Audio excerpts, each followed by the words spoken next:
Hello guys, வீட்லேயே டேஸ்டியான போலி ரெசிபி எப்படி பண்ணுறதுன்னு பார்த்துடலாமா. ஸ்டஃபிங்குமே ரொம்ப ஈஸி தான். அதுக்கு ஒரு பாத்திரத்தில் 2 கப் அளவுக்கு மைதா மாவு எடுத்துக்கலாம். அதை ஒரு சலடில் சேர்த்து நல்லா சளிச்சு எடுத்துக்கலாம். இப்போ இது கூடவே 1 டீஸ்பூன் அளவு போல் மஞ்சள் தூள், 1/4 டேபிள் ஸ்பூன் போல் உப்பு, 2 டீஸ்பூன் அளவுக்கு நெய் ஆட் பண்ணிவிட்டு ஆயிலும் தண்ணியும் ஊற்றி இந்த மாதிரி செஞ்சு வச்சிடலாம். இதை 1 மணி நேரம் ரெஸ்ட் விட்டுடலாம்.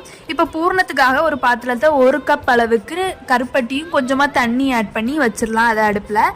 இப்போ இன்னொரு அடுப்பில் தேங்காய் 1 கப் அளவுக்கு போட்டு நல்லா வறுத்துக்கணும். கொஞ்சமாக நெய்யும் ஆட் பண்ணிக்கலாம்.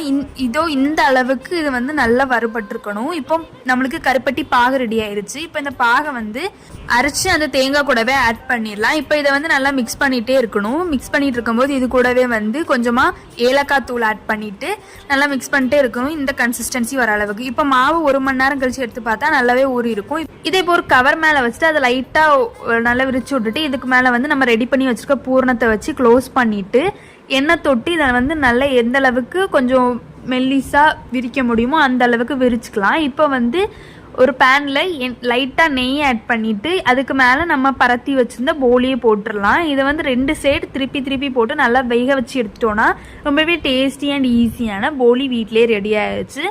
ரொம்பவே டேஸ்டியாக இருந்துச்சு. நீங்களும் வீட்டில் ட்ரை பண்ணி பாருங்கள். வீடியோ பிடிச்சா லைக், ஷேர், கமெண்ட் பண்ணுங்கள். மறக்காமல் சப்ஸ்கிரைப் பண்ணுங்கள். தேங்க்யூ, பாய்.